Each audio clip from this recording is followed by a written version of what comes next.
ನಾನು ಜಯರಾಮ್ ದೇವಸಮುದ್ರ ಅಂತ ನಿದ್ರಾದೇವಿ next door ಸಿನಿಮಾದ ನಿರ್ಮಾಪಕ.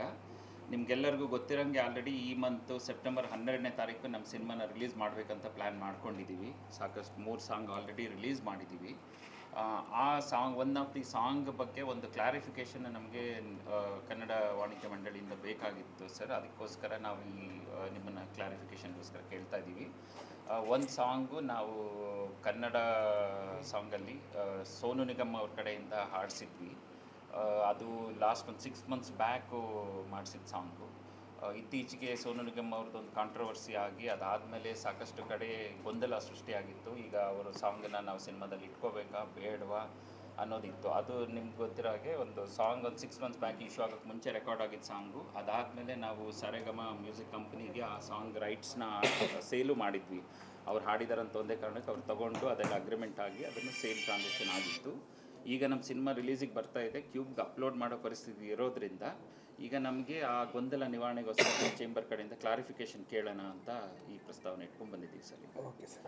ಎಲ್ಲ ಜನಗಳು ಫೀಡ್ಬ್ಯಾಕಲ್ಲೆಲ್ಲ ಅವ್ರಿಗೆ ಆ ಸಾಂಗ್ ಬೇಕು ಅಂತ ಅವರು ಪುಷ್ ಮಾಡ್ತಾ ಇದ್ದಾರೆ. ಕೆಲವರು ಯಾಕೆ ಇಟ್ಕೊಂಡಿದ್ದೀರಾ ಆ ಸಾಂಗು ಬ್ಯಾನ್ ಆದಮೇಲೆ ಅನ್ನೋದೊಂದು ಕ್ವೆಶನ್ ರೈಸ್ ಮಾಡಿದ್ದಾರೆ. ಸೊ ಹಂಗಾಗಿ ನಿಮ್ಮ ಸಪೋರ್ಟು ಅಥವಾ ಏನು ಕ್ಲಾರಿಟಿ ಅಂತ ಕೇಳೋಣ ಅಂತ ಬಂದಿದ್ದೀವಿ ಸರ್. ಖಂಡಿತ ಸರ್. ಅಷ್ಟೇ ಸರ್. ಇವಾಗ ಒಂದು ಸಿನಿಮಾಕ್ಕೆ ಒಂದು ನ್ಯಾಯ, ಇನ್ನೊಂದು ಸಿನಿಮಾಕ್ಕೆ ಇನ್ನೊಂದು ನ್ಯಾಯ ಆಗಿದ್ರೆ ಹೆಂಗೆ ಅಂದ್ರೆ ಒಂದು ಸಿನಿಮಾ ನಿಮ್ಗೆ ಗೊತ್ತಿರಬಹುದು, ಕುಲದಲ್ಲಿ ಕೀಳಿ ಯಾವುದೋ ಒಂದು ಚಿತ್ರದಲ್ಲಿ ಸೋನು ನಿಗಮ್ ಹಾಡಿರೋ ಹಾಡನ್ನ ಚಿತ್ರತಂಡವೇ ಸ್ವತಃ ತೆಗೆದುಹಾಕಿತು. ಆ ಟೈಮಲ್ಲಿ ಮೇಡಮ್ ಅವರು ಸ್ವಯಂ ಪ್ರೇರಿತರಾಗಿ ಅವರಾಗಿ ಅವರು ಮಾಡಿಕೊಂಡ್ರು.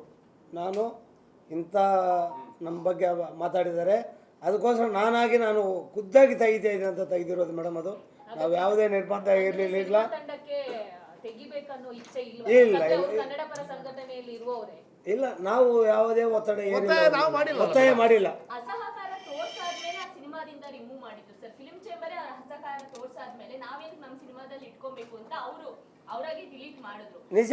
ಈಗ ಮತ್ತೆ ಸಿನಿಮಾ ಇಲ್ಲ, ಇಮಿಡಿಯೇಟ್ ಆಗಿ ಆಯ್ತು. ಅದು ಇಮಿಡಿಯೇಟ್ ಆಗಿ ಅವ್ರು ಸಾರಿ ಕೇಳ್ಬಿಟ್ರು. ಇನ್ನೂ ಸಾರಿ ಕೇಳಿರ್ಲಿಲ್ಲ ಅವ್ರು ತೆಗೆಯುವಂತ ಸಂದರ್ಭದಲ್ಲಿ. ಹಾಗೇನೆ ಅವ್ರು ನಾವು ತೆಗಿತೀವಿ ಅನ್ನೋದನ್ನ ಬಂದು ಇಲ್ಲಿ ಹೇಳೂ ಇಲ್ಲ. ಸ್ವಇಚ್ಛೆಯಿಂದ ಅವ್ರು ಅದನ್ನ ಓಪನ್ ಕ್ಲಿಯರ್ ಮಾಡ್ಕೊಂಡ್ರು. ಯಾವ್ದ್ರಲ್ಲಿ ಅದೇ ಬಾಸ್ ಅಲ್ಲ, ಮೀಡಿಯಾದಲ್ಲಿ ಇದೆ. ಆಮೇಲೆ ಇದೆ ಅಂದ್ಮೇಲೆ ಮತ್ತೆ ತೆಗೆದ್ರು ಅಂತೀರಿ, ತೆಗ್ದಿಲ್ಲ ಇದೆ ಅಂತೀರಿ. ಯಾವ್ದನ್ನ ತಗೊಳ್ಳೋಣ? ಬೇರೆ ಹಾಡಿರೋದು ಬೇರೆಯವ್ರ ಹತ್ರ ಹಾಡ್ಸಿದ್ದಾರೆ. ಅಲ್ಲ ಸರ್, ಅವ್ರಾಗಿ ಅವರೇ ನಾವು ಖುದ್ದಾಗಿ ಅವರು ಇದು ಮಾಡ್ಕೊಂಡ್ರೆ ವಾಣಿಜ್ಯ ಮಂಡಳಿ ಅದನ್ನ ಗಮನಿಸಿಲ್ಲ. ಅಕಸ್ಮಾತ್ ಇದ್ರೆ ಅಲ್ಲ ತೆಗೆದ್ಬಿಟ್ಟು ನೋಡಿ, ಅಲ್ಲೇ ಅವರೇ ಗೊಂದಲ ಖುದ್ದಾಗಿ ಇದೆ. ಸೋನು ನಿಗಮ್ ಫಸ್ಟ್ ಹಾಡಿದ್ರು, ಆಮೇಲೆ ತೆಗೆದು ಸಿಂಗರ್ ಕಾರ್ತಿಕ್ ಅವರು ಅದನ್ನ ಹಾಡಿದ್ರು. ಅದೇ ಇದನ್ನ ಕನ್ನಡದವರು ಇಲ್ಲಿ ಮಾಡಿದ್ರು ಮೇಡಮ್. ಅವರು ಖುದ್ದಾಗಿ ಬಂದಿಲ್ಲಿ ನಾನು ಅದನ್ನ ಇಟ್ಕೊಳ್ಳೋದೇ ಇಲ್ಲ ಅಂತೇಳಿ ಅವ್ರ ಒಪಿನಿಯನ್, ಅವ್ರ ಸ್ವಂತ ಇದು. ಅದು ನಾವು ಯಾವ್ದು ಅವ್ರನ್ನ ತೆಗಿರಿ ಸ್ವಚ್ಛದಿಂದ ಮಾಡಿರೋದು. ಅದು ಅದೇ ಈ ಟೀಮಿಗೆ ಇಚ್ಛೆ ಇಲ್ಲ ಅದನ್ನ ಅಲ್ಲ. ಈಗ ನಮಗೆ ಕನ್ನಡ ಅನ್ನೋದು ಎಲ್ಲದಕ್ಕಿಂತ ಮುಖ್ಯ ಮೇಡಮ್. ನಾವು ಕನ್ನಡ ಪರ ಹೋರಾಟಗಾರರಾಗಿ ನಾನು ಕನ್ನಡ ಸಪೋರ್ಟ್ ಆಗಿ ನಿಂತ್ಕೊಂಡಿರೋನೆ. ನಾನು ಮಾಡಿರೋದು Kannada cinema, Kannada hero, Kannada music director. ಎಲ್ಲ ಸಿನಿಮಾ ನಮ್ಗೆ ನೋಡೋದನ್ನು ಕನ್ನಡದಲ್ಲೇ ನೋಡೋರು. ಸೊ ಹಾಗಾಗಿ ಕನ್ನಡ ಅಭಿಮಾನಿಗಳಿಗೋಸ್ಕರ ಏನು ಬೇಕು ನಮ್ಗೆ, ಯಾಕಂದರೆ ಸಾಂಗ್ ರಿಲೀಸ್ ಮಾಡಾದ್ಮೇಲೆ ಸಾಕಷ್ಟು ಜನ ನನಗೂ ಫೋನ್ ಮಾಡಿದ್ರು. ನಾನು ಪ್ರೆಸ್ ಮೀಟಲ್ಲಿ ಲಾಸ್ಟ್ ಟೈಮ್ ಮಾತಾಡಿದಾಗ ಇಲ್ಲ ನಾವು ಅದನ್ನು ರೀಕನ್ಸಿಡರ್ ಮಾಡ್ತೀವಿ ಅಂತ ಹೇಳಾದ್ಮೇಲೆ ಇಲ್ಲ ಸರ್ ದಯವಿಟ್ಟು ತೆಗಿಬೇಡಿ, ಅದ್ರ ವಾಯ್ಸ್ ಭಾಳ ಚೆನ್ನಾಗಿದೆ, ಸಾಂಗಿಗೆ ಆ್ಯಪ್ಟ್ ಆಗಿದೆ. ಹಂಗಾಗಿ ನಿಮ್ಗೆ ಆ ಥರ ಇದ್ದರೆ ನೀವು ಚೇಂಬರಿಂದ ಕ್ಲಾರಿಫಿಕೇಷನ್ ತೊಗೊಂಡು ನೋಡಿ. ಆ ಥರ ಇಲ್ಲ ನೀವು ಹಾಡಿಸ್ಲೇಬಾರ್ದು ಅನ್ನೋ ಇಲ್ಲಿದ್ದರೆ ಡೆಫಿನೆಟ್ಲಿ ನಾನು ಇನ್ನೂ ಅದು ಎಷ್ಟೇ ಖರ್ಚಾದರೂ ಇನ್ನೊಬ್ಬರ ಹತ್ರ ಹಾಡಿಸಿ ಮಾಡಿಸ್ಬೇಕಂತ ನಾನೆಲ್ಲ ಪ್ರಯತ್ನ ರೆಡಿ ಮಾಡಿ ಇಟ್ಕೊಂಡಿದ್ದೆ ಆಲ್ರೆಡಿ. ಹಿಂಗಿರೋದ್ರಿಂದ ಈ ಥರ ಇದ್ದರೆ ಓಕೆ. ಈಗ ಎಲ್ಲರಿಗೂ ಈಗ ನಮ್ಮ ಹೊಸ ಹೀರೋ ಅಂತ ಅಂದ ಮಾತ್ರಕ್ಕೆ ನಮ್ಗೆ ಆ ಥರ ಪ್ರಾಬ್ಲಮ್ ಮಾಡಿ ಬೇರೆ ಇನ್ನೊಂದು ಹಿಟ್ಟಾಗಿರೋ ಸಿನಿಮಾದಲ್ಲಿ ಇದೆ. ಇದು ಇಶ್ಯೂ ಆದಮೇಲೆ ಬಂದಿರೋ ಎಸ್ಟಾಬ್ಲಿಷ್ಡ್ ಹೀರೋ ಸಿನಿಮಾದಲ್ಲಿ ಸಾಂಗ್ ಇದೆ.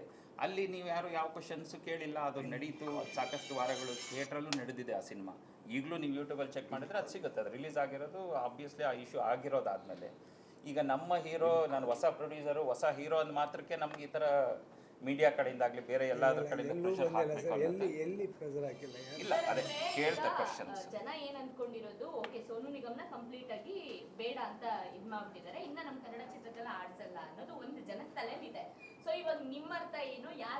ಆ ಸಿನಿಮಾ ಟೀಮ್ನವರು ಯಾರು ಇಷ್ಟ ಬಂದ್ರೆ ಹೋಗಿ ಆಡ್ಸ್ಕೊಬಹುದು, ಆ ಸಿನಿಮಾಗೆ ಇಷ್ಟ ಬಂದ್ರೆ ಹಾಕೊಬಹುದು. ಬೇಸರದ ಕ್ಷಮೆ ಕೇಳಾದ್ಮೇಲೆ ನಿಮ್ಮ ಮುಖಾಂತರನೇ ತಿಳಿಸ್ತಾ ಇದೀವಲ್ಲ ಮೇಡಮ್. ಈಗ ಸಮಯ ಸಂದರ್ಭ ಬಂದಿದೆ. ಈಗ ತಮಗೆಲ್ಲರೂ ಮುಂದೆ ನಾವು ತಿಳಿಸ್ತಾ ಇದ್ವಿ. ಯಾವುದೇ ರೀತಿಯ ಅವ್ರಿಗೆ ಮೇಲೆ ನಿರ್ಬಂಧ ಈಗ ಇಲ್ಲ. ಅವರು ಒಂದು ಕ್ಷಮಾಪಣೆ ಕೇಳಿದ ಮೇಲೆ ಅದಕ್ಕಂತ ದೊಡ್ಡ ಇದು ಇಲ್ಲ ಅಂತ ನಾವು ಅಂದ್ಕೊಂಡಿದ್ದೀವಿ. ಇಲ್ಲ ಸರ್, ಇಲ್ಲ ಯಾವುದೇ ಬಾಯಿಗೆ ಬಂದಂಗ ಮಾತಾಡಿದ್ದಲ್ಲ. ಅವರು ಪಶ್ಚಾತ್ತಾಪ ಪಡಿದ್ದಾರೆ, ನಾನು ಮಾಡಿರೋದು ತಪ್ಪು. ಏನಾಗುತ್ತಂದ್ರೆ ಇವಾಗ ಸೋನು ನಿಗಮ್ ಅವರು ಇದು ಹೇಳಿದ್ರು, ನಮ್ಮನ್ನ ಕರ್ನಾಟಕವನ್ನ ಭಯೋತ್ಪಾದಕರಿಗೆ ಹೋಲಿಸಿದ್ರು, ಅದೆಲ್ಲ ಮುಗ್ದೋಯ್ತು. ಈಗ ಸಾರಿ ಕೇಳಿದ್ರು ಮುಗ್ದೋಯ್ತು. ನಾಳೆ ಇನ್ನೊಬ್ರು ಅದೇ ತರ ಮಾತಾಡಿ 4 ದಿವಸ ಬಿಟ್ಟು ಮತ್ತೆ ಸಾರಿ ಕೇಳ್ತಾರೆ. ಆವಾಗ ಎಲ್ಲಾದ್ರೂ ನಮ್ಮ ಇಲ್ಲ ಮೇಡಮ್, ಅದೇ ಮಾನದಂಡ ಅಲ್ಲ. ಈಗ ನಮ್ಮ ನಿರ್ಮಾಪಕರೇ ತಗಲಾಕೊಂಡಿರೋದು. ನಮ್ಮ ನಿರ್ಮಾಪಕರಿಗೆ ಒಳ್ಳೇದಾಗ್ಬೇಕಾದ್ರೆ ನಾವು ಒಂದು ಇದು ಮಾಡಲೇಬೇಕಾಗುತ್ತೆ. ನಿರ್ಮಾಪಕರು ಇಚ್ಛೆ ಪಟ್ಟು ಅವ್ರು ಖರ್ಚು ಮಾಡಿರ್ತಾರಲ್ಲ ಮೇಡಮ್, ಅವ್ರ ಖರ್ಚು ವೆಚ್ಚಗಳು ನೋಡ್ಬೇಕಲ್ವಾ. ಆಮೇಲೆ ಎಲ್ಲದಕ್ಕಿಂತ ಮುಖ್ಯವಾಗಿ ಬೇಸರದ ಕ್ಷಮಾಪಣೆ ಕೇಳಾದ ಮೇಲೆ ಅದನ್ನ ಮತ್ತೆ ಯಾಕೆ ಪ್ರಶ್ನೆ ಮಾಡಬೇಕು? ಅಂದ್ರೆ ಅವತ್ತು ನೀವು ಹೇಳ್ಬೋದಿತ್ತಲ್ವಾ ಸರ್, ಈಗ ಯಾರ್ಯಾರು ಹಿಂದೆ ಹಾಡ್ಸ್ಕೊಂಡ್ಬಿಟ್ಟಿದ್ದಾರೆ ಅವ್ರಿಗೆ ಲಾಸ್ ಆಗೋದ್ ಬೇಡ, ಪ್ರೊಡ್ಯೂಸರ್ ಹಂಗೆ ಕಂಟಿನ್ಯೂ ಅಲ್ಲಿ ಮುಂದಕ್ಕೆ ನಿರ್ಧಾರ. ಅದ್ರ ಬಗ್ಗೆ ಅವತ್ತು ಯಾವುದೇ ರೀತಿಯಿಂದ ಚರ್ಚೆ ಆಗಿರ್ಲಿಲ್ಲ ಮೇಡಮ್. ಅವತ್ತು ಯಾವುದೇ ರೀತಿಯ ಚರ್ಚೆ ಆಗಿರ್ಲಿಲ್ಲ. ಕೇಳಿದ್ರು ಎಲ್ಲರೂ ಕ್ವಶನ್ ಸುಮಾರು ಜನ ಬಂದು ಕೇಳಿದಾಗ ಕೆಲವ್ರು ನೋಡಿ, ಇವಾಗ ಇನ್ಯಾರೋ ಒಬ್ರು ಕೇಳೇ ಇಲ್ಲ, ಅವರೇ ಡಿಲೀಟ್ ಮಾಡ್ಕೊಂಡಿದ್ದಾರೆ ಸ್ವಯಂ ಪ್ರೇರಿತರಾಗಿ. ಸೊ ಆ ಥರ ಬಂದು ಕೇಳಿದವ್ರಿಗೆ ನಾವು ಹೇಳಿದ್ದೀವಿ ಇನ್ನೂ ಟೈಮ್ ಇದೆಯಲ್ವಾ, ವೆಯ್ಟ್ ಮಾಡಿ ಅಂತ. ಅದಾದ್ಮೇಲೆ ಅವರು ಕ್ಷಮಾಪಣೆ ಕೇಳಿದ್ರು. ಈಗ ಅವ್ರು ತಿರುಗಿ ನಮ್ಮ ಹತ್ರ ಬಂದೇ ಇಲ್ಲ, ಮಾಡ್ಕೊಳ್ಳಿ ಅಂತ ಬಿಟ್ಬಿಟ್ಟಿದ್ದೀವಿ. ಈಗ ಇವ್ರು ಬಂದಿದ್ದಾರೆ, ಇವ್ರು ಕ್ಲಾರಿಫಿಕೇಶನ್ ಕೊಡಬೇಕಾದ್ದು ಧರ್ಮ ಕೊಡ್ತಾ ಇದ್ದೀವಿ. ಯಾಕಂದ್ರೆ ಲಾಸ್ಟ್ ಟೈಮ್ ಪ್ರೆಸ್ ಮೀಟ್ ಅಲ್ಲಿ ಇದ್ದಾಗ ಸ್ಟಾರ್ ನಟ್ರೆ ನಿಂತ್ಕೊಂಡು ಸ್ಟೇಜ್ ಮೇಲೆ ಹೇಳಿರೋದ್ರಿಂದ, ಸೊ ಆ ಟೈಮಲ್ಲಿ ನೀವು ಅದನ್ನ ಕನ್ಸಿಡರ್ಗೆ ತಗೊಂಡಿಲ್ಲ. ಇಲ್ಲ, ಡೆಫಿನೆಟ್ಲಿ ಅದರದ್ದೇ ಇದು ಔಟ್ಕಮ್ ಅಲ್ವಾ ಮೇಡಮ್. ಈ ಮೀಟಿಂಗ್ ಆಗ್ತಾ ಇರೋದೇ ಆ ಪಾಯಿಂಟ್ ಆಫ್ ವ್ಯೂ ಇಂದನೇ. ಇಲ್ಲಾಂದ್ರೆ ಈ ಮೀಟಿಂಗ್ ನೆಸೆಸಿಟಿನೇ ಇರ್ತಾ ಇರಲಿಲ್ಲ ನಮಗೆ. ಅಲ್ಲಿ ಆ ಕ್ವೆಶನ್ ರೈಸ್ ಆಗಿದ್ದರಿಂದ ನಾನು ಆ ಸಮಸ್ಯೆ ಬಗ್ಗೆ ತಿಳ್ಕೊಂಡು ಏನಾಗಿದೆ ಏನಿಲ್ಲ, ಬೇರೆ ನಿರ್ಮಾಪಕರ ಸಿನಿಮಾಗಳಲ್ಲಿ ಏನೆಲ್ಲ ನಡೀತಾ ಇದೆ, ಅವರು ಈ ಥರ ಕ್ಲಾರಿಫಿಕೇಶನ್ ತೊಗೊಂಡು ಅವ್ರು ಮುಂದುವರಿತಾ ಇರೋದ್ರಿಂದ ನಾನು ಈ ನಮ್ಮ ಚೇಂಬರೇ ನಮಗೆ ತಾಯಿ ಸಂಸ್ಥೆ ಇದ್ದಂಗಿದು. ಇಲ್ಲಿ ಬಂದು ನಾವು ಏನೇ ನಮ್ಮ ಕಷ್ಟ ಸುಖ ಇದ್ರು ಇಲ್ಲಿ ಕೇಳಿಕೊಂಡು ಅವ್ರ ಅಡ್ವೈಸ್ ತೊಗೊಂಡು ಮಾಡೋಣ ಬೇಡ ಅಂತಾನೆ ಬಂದಿದ್ರು ಅವರು. ಅದೇ ನಿಮ್ಮ ಮುಖಾಂತರ ತಿಳಿಸೋಣ ಅಂತೇಳಿ ನಾವು ಆಯ್ತಪ್ಪ ನೀವು ಮಾಡ್ಕೊಳ್ಳಿ, ಯಾವುದೇ ನಿರ್ಬಂಧ ಈಗ ಸದ್ಯಕ್ಕಿಲ್ಲ ಅಂತೇಳಿ ಇದು ಮಾಡಿದ್ವಿ. ಒಬ್ರು ಯಾರೋ ತಪ್ಪು ಮಾಡ್ತಾರೆ ಅಂತೇಳಿ ಇನ್ನೇನೋ ಶಿಕ್ಷೆ ಕೊಡೋದು. ಈಗ ನಾವು ಯಾವ್ದಾದ್ರು ತಪ್ಪು ಮಾಡಿದಾಗ ಅದಕ್ಕಂತ ದೊಡ್ಡ ಇದು ಏನಾಗಿದೆ, ಅವರು ಪರಿವರ್ತನೆ ಆಗೋಗ್ಬಿಟ್ಟು ನಾನು ಮಾಡಿರೋದೇ ತಪ್ಪಂತ ಗೊತ್ತಾದ ಮೇಲೆ ಇನ್ನೇನು ಮಾಡಬೇಕಾಗತ್ತೆ ಹೇಳಿ.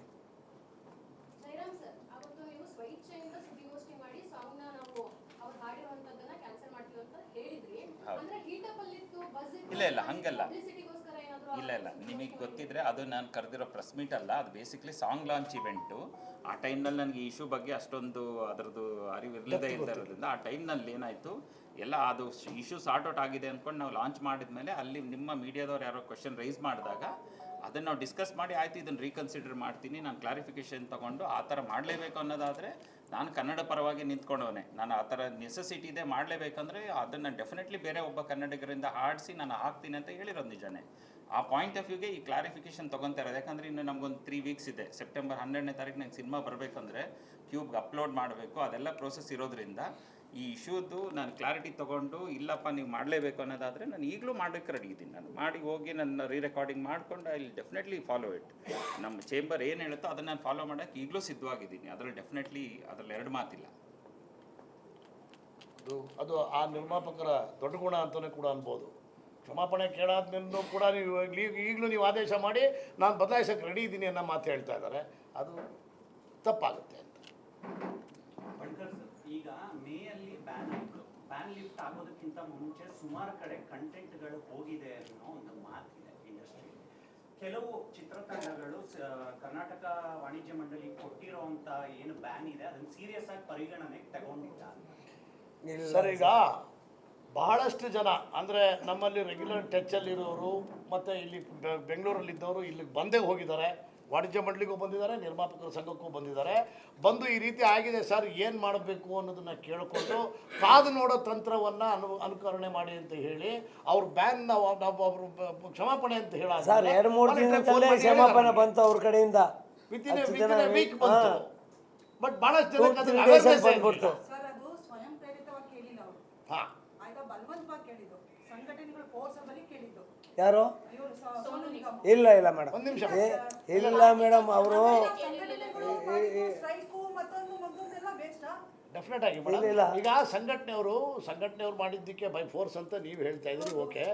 ಅದು ಯಾವ ಒಂದು ಮಾನದಂಡದಲ್ಲಿ ಅವ್ರು ಕ್ಷಮಾಪಣೆ ಕೇಳಿದ್ದಾರೆ ಅನ್ನೋದನ್ನ ನಾವು ನೀವು ಖುದ್ದಾಗ ಅವ್ರನ್ನ ಭೇಟಿಯಾಗಿಲ್ಲ ಮೇಡಮ್. ಯಾರಿಗೂ force ಮಾಡಿಲ್ಲ, ಏನು ಇಲ್ಲ. ಆಮೇಲೆ ಅವ್ರಿಗೂ ಪಾಪ ಅವ್ರ ಫ್ಯೂಚರ್ ಇದೆಯಲ್ಲ ಮೇಡಮ್, ಇದೇ ರೀತಿ ಇಲ್ಲಿ ಆಯ್ತು ಅಂದರೆ ತಕೊಂಡು ಹೋಗ್ತಾನೆ ಇದ್ರೆ ಅವ್ರು ನಮ್ಮ ಬಗ್ಗೆ ಏನಾದ್ರು ಮಾತಾಡ್ಕೊಳ್ತಿದ್ರೆ ಅವ್ರನ್ನ ನೀವು ಎಂಕರೇಜ್ ಕೊಟ್ಟು ನೀವು ಮಾಡ್ತಾನೆ ಇದ್ರೆ ಸರಿ ಬರುತ್ತೆ ಸರ್. ಆ ಥರ ಅಲ್ಲ ಮೇಡಮ್, ಅದು ಕ್ಷಮಾಪಣೆ ಅಂತ ಬಂದಿದ್ದರಿಂದ ಒಪ್ಕೋಬೇಕಾದ್ದು ಧರ್ಮ. ಆಮೇಲೆ ಎಲ್ಲದಕ್ಕಿಂತ ಮುಖ್ಯವಾಗಿ ನಮ್ಮ ಸದಸ್ಯರುಗಳು ತಾನೇ ಮೇಡಮ್ ಅನುಭವಿಸೋದು.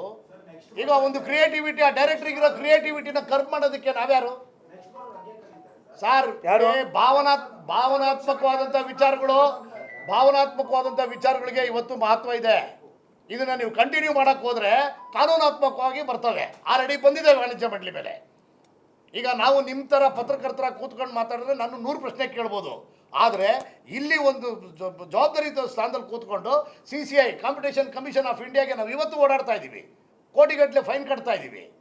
ಸೊ ಭಾವನಾತ್ಮಕವಾದಂಥದ್ದಕ್ಕೆ ನಾವು ಬಂದಾಗ ಅದನ್ನು ಗೌರವಿಸಬೇಕಾದ್ದು ನಮ್ಮ ಕರ್ತವ್ಯವಾಗ್ತದೆ. ನಾವು ಗೌರವಿಸಿದ್ದೀವಿ. ಆಮೇಲೆ ಬಹಿರಂಗವಾಗಿ ಬೇಸರ ಕ್ಷಮಾಪಣೆ ಅದು ಕೂಡ ಅಷ್ಟೇ ಇಂಪಾರ್ಟೆಂಟ್ ಅಲ್ಲ ಸರ್? ಸೋಷಿಯಲ್ ಮೀಡಿಯಾದಲ್ಲೇ ಕೇಳಿದ್ದಾರೆ ಅವರು, ನಮಗೇನು ಪರ್ಸನಲಾಗಿ ಏನು ಲೆಟರ್ ಬರೆದು ಕರೆದಿಲ್ಲ. ಸರ್ ಅದು ಕೇಳಿ 1 ವಾರ ಆದ್ಮೇಲೆ ಕೇಳಿರೋದು ಸರ್. ಇಲ್ಲಮ್ಮ 2-3 ಡೇಸ್ ಇಲ್ಲ, ಬೇಕಾದ್ರೆ ನೋಡಿ ಒಂದು ಆ ತಕ್ಷಣ 2-3 ಡೇಸಲ್ಲೇ ವಾಪಸ್ ಫೋನ್ ಕರ್ತಾ ಇಲ್ಲ. ಮಾಡ್ತೀನಿ ಅಂದಮೇಲೆ 1 ಡೇ ಬಂದಿರೋದು ನಿಜ. ಅಷ್ಟಿಗೆ ಅರಿವಾಗಿದೆ. ಮದುವೆ